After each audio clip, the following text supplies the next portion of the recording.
pour répondre à ta question, c'est justement la grande différenciation qu'on a avec N8N par rapport à des SaaS. Ça, c'est un logiciel. Un SaaS, c'est un logiciel que tu payes par mois, souvent pas cher, à 20 euros, 50 euros par mois, qui vise à être très généraliste pour avoir un maximum d'utilisateurs et après aller faire beaucoup de revenus récurrents, ce qui permet de valoriser très fort la société et la vendre à un multiple de x10, x12, x15 parfois, surtout si c'est dans la tech et c'est dans l'IA. Et donc quand on fait ça, comme on doit faire un outil qui est le plus général possible, bah forcément, il y a des partis pris pour faire ça, pour faire un truc qui parle le plus de monde possible. Et c'est souvent la boîte qui va devoir s'adapter à ton SaaS.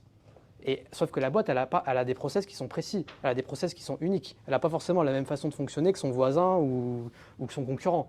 Et donc, quand elle choisit un SaaS, elle doit toujours s'adapter au SaaS. Alors qu'avec des orchestrateurs comme N8N, etc., on peut personnaliser justement les blocs.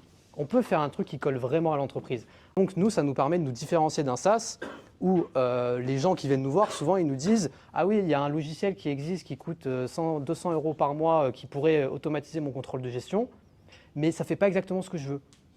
En fait, moi, j'aimerais ça. Eux, ils ont fait ça comme ça, mais moi, j'aimerais que ce soit différent. Et là, bah, ton SaaS, si tu vas devoir le SaaS et que tu leur dis « Ouais, modifiez le truc juste pour moi », ils ne vont jamais le faire. Parce que ce n'est pas leur modèle, ce n'est pas leur business model.